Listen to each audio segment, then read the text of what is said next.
بسم اللہ الرحمن الرحیم۔ دستان ایمان فروشوں کی تذکرہ سلطان صلاح الدین ایوبی قسط نمبر 1 حصہ اول۔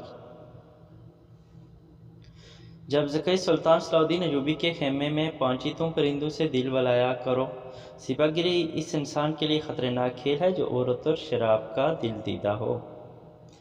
یہ طریقے الفاظ سلطان صلاح الدین ایوبی نے اپنے چچا زاد بھائی الصالح کے ایک امیر سیف الدین کو لکھے تھے۔ ان دونوں نے سلیبیوں کو در پردہ مدد زر و جوہرات کا لالچ دیا اور صلاح الدین ایوبی کو شکست دینے کی سازش کی تھی۔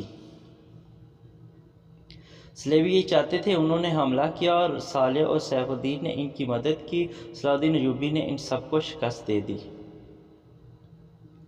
امیر سیف الدین اپنا مال و متاع چھوڑ کر بھاگا اور اس کی ذاتی خیمہ گاہ سے رنگ برنگے پرندے، حسین جواہرات، جوان رقصائیں اور گانے والیاں اور شراب کے مٹکے برآمد ہوئے۔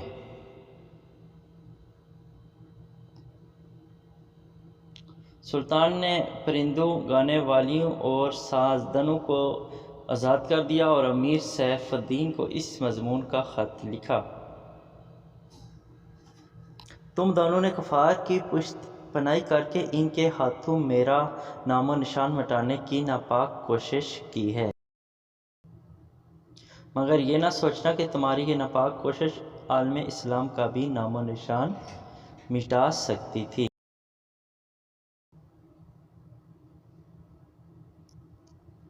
تم اگر مجھ سے حسد کرتے ہو تو مجھے قتل کرا دیا ہوتا۔ تم مجھ پر دو قاتلانہ حملے کرا چکے ہو، دونوں ناکام ہوئے۔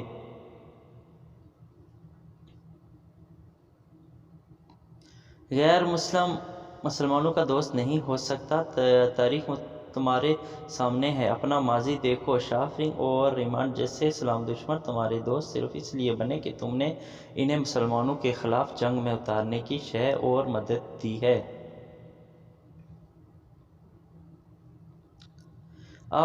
اب ایک اور کوشش کر کے دیکھ لو، ہو سکتا ہے کہ کامیاب ہو جاؤ۔ اگر تم مجھے یقین دلا سکتے ہو کہ میرا سر میرے تن سے جدا ہو جائے تو اسلام اور زیادہ بلند ہو جائے گا، تو رب کعبہ کی قسم میں اپنا سر تمہاری تلوار سے کٹواؤں گا اور تمہارے قدموں میں رکھنے کی وصیت کروں گا۔ میں صرف تمہیں یہ بتا دینا چاہتا ہوں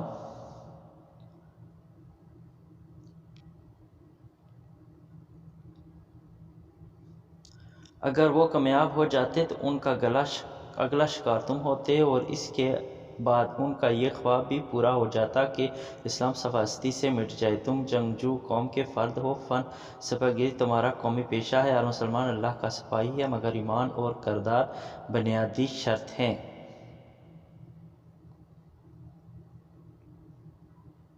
تم پرندوں سے دل بلایا کرو، سپاہ گیری اس انسان کے لیے خطرناک کھیل ہے جو عورت اور شراب کا دل دیتا ہو۔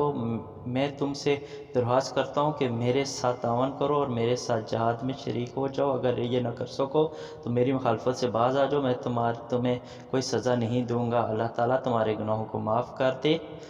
میں سلطان صلاح الدین ایوبی۔ ایک یورپی مورخ لین پول لکھتا ہے، سلطان صلاح الدین ایوبی کے ہاتھوں جو مال غنیمت لگا اس کا کوئی حساب نہیں تھا۔ جنگی قیدی بھی بے انتہا تھے۔ سلطان نے تمام تر مال غنیمت 3 حصوں میں تقسیم کیا۔ ایک حصہ جنگی قیدیوں میں تقسیم کر کے ان کو رہا کر دیا، دوسرا حصہ اپنے سپاہیوں اور غربا میں تقسیم کیا، اور تیسرا حصہ مدرسہ نظام کو دے دیا، اور اس نے اسی مدرسے سے تعلیم حاصل کی تھی۔ نہ خود کچھ رکھا اور نہ ہی اپنے کسی جرنیل کو کچھ دیا۔ اس کا نتیجہ یہ ہوا کہ جنگی قیدی، جن میں بہت سے مسلمان تھے اور باقی غیر مسلم، رہا ہو کر سلطان کے کیمپ میں جمع ہو گئے۔